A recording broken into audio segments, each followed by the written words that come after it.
क्या आपने कभी नोटिस किया है कि कैसे कुछ लोग अपने बर्थडे के लिए पूरी जान लगा देते हैं? बड़ी पार्टीज, बलून्स, सोशल मीडिया पर एंडलेस पोस्ट्स, जबकि दूसरे लोगों को कोई फर्क ही नहीं पड़ता। न कोई केक, न पार्टी, यहाँ तक कि डिनर भी नहीं, बस एक और साधारण 24 घंटे। लेकिन सवाल ये है कि ऐसा क्यों? क्यों कुछ लोग अपने बर्थडे को किसी भी आम दिन की तरह ट्रीट करते हैं? क्या ये उदासी है, मैच्योरिटी की निशानी है, या शायद उनकी साइकोलॉजी में कुछ बहुत गहरा छिपा है? अंत तक मेरे साथ बने रहें, क्योंकि जो आप जानेंगे वो शायद बर्थडेज के प्रति आपके अपने एटीट्यूड को भी एक्सप्लेन कर दे। कुछ लोगों के लिए कहानी सिंपल है लेकिन पेनफुल है। वे सेलिब्रेट नहीं करते क्योंकि उन्हें कभी सेलिब्रेटेड महसूस ही नहीं कराया गया। इसे इमेजिन करें, आप छोटे हैं और कोई आपका बर्थडे याद नहीं रखता। दोस्त भूल जाते हैं, फैमिली बहुत बिजी है, शायद आपने कभी कुछ प्लान भी किया हो लेकिन लगभग कोई नहीं आया। समय के साथ ब्रेन अडेप्ट कर लेता है। साइकोलॉजिस्ट इसे लर्न्ड हेल्पलेसनेस कहते हैं। जब बार बार मिलने वाली डिसअपॉइंटमेंट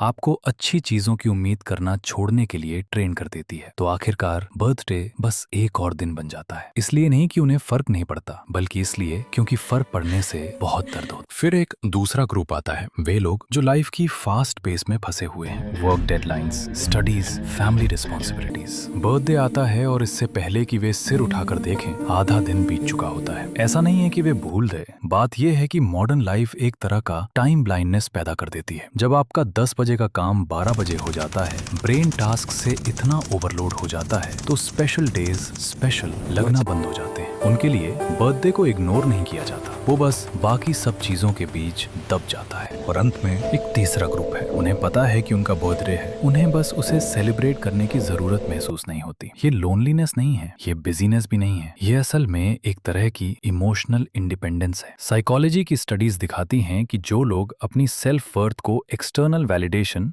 जैसे पार्टीज, गिफ्ट्स या पब्लिक अटेंशन से जोड़ते हैं, वे अक्सर कम इमोशनली स्टेबल होते हैं। लेकिन वे जो अपने अंदर वैलिडेशन ढूंढ लेते हैं, उन्हें खुद को जिंदा या प्यारा महसूस करने के लिए कैलेंडर की किसी डेट की जरूरत नहीं होती। ये माइंडसेट उस चीज से जुड़ा है जिसे साइकोलॉजिस्ट सेल्फ डिटर्मिनेशन थियरी कहते हैं। ये विचार की असली वेलबींग ऑटोनॉमी, कॉम्पिटेंस और इनर सेटिस्फैक्शन से आती है। उनके लिए मैच्योरिटी का मतलब ये महसूस करना है कि मुझे कैंडल्स और केक से अपनी वैल्यू साबित करने के लिए दूसरों की जरूरत नहीं है, मुझे अपनी वर्थ पहले से पता है। और यहाँ सबसे इंटरेस्टिंग पार्ट है, ये एटीट्यूड सिर्फ बर्थडेज तक नहीं रुकता। जो लोग अपने बर्थडे को एक नॉर्मल डे की तरह ट्रीट करते हैं, वे अक्सर लाइफ में भी यही माइंडसेट रखते हैं। उन्हें स्पॉटलाइट की भूख नहीं होती, उन्हें कांस्टेंट रिकॉग्निशन की जरूरत नहीं होती, वे चुपचाप संतुष्ट रहते हैं। क्या इसका मतलब ये है कि उन्हें कभी अकेलापन महसूस नहीं होता? बेशक होता है, वे इंसान हैं, लेकिन उन्होंने खुद को हर दिन को स्पेशल देखने के लिए ट्रेन कर लिया है, बजाय इसके कि साल में एक बार जिंदा महसूस करने का इंतजार करें। तो चाहे आप एक हग पार्टी दें या अपने बर्थडे को कुछ भी ना समझें, दोनों ही आपके बारे में कुछ न कुछ रिवील करते हैं। कुछ के लिए ये दर्द के बारे में, दूसरों के लिए ये प्रायोरिटीज के बारे में, और बहुतों के लिए ये मैच्योरिटी और शांति के बारे में। असली सवाल ये है कि आप कौन से वाले हैं? क्या आपको सेलिब्रेशन की जरूरत है, या आपने अपने अंदर ही सेलिब्रेशन ढूंढ लिया है? अगर इसने आपको बर्थडेज के बारे में अलग तरह से सोचने पर मजबूर किया, तो आपको हमारे यहाँ कवर किए जाने वाले अन्य साइकोलॉजी टॉपिक्स पसंद आएंगे। सब्सक्राइब करें ताकि आप अगला वीडियो मिस ना करें। हम उस साइकोलॉजी में गहराई से उतरते हैं जो असल में आपको एक्सप्लेन करती है। ये एक ऐसी जगह है जहां हम आइडियाज और माइंडसेट शिफ्ट्स शेयर करते हैं और साथ में ग्रो करते हैं।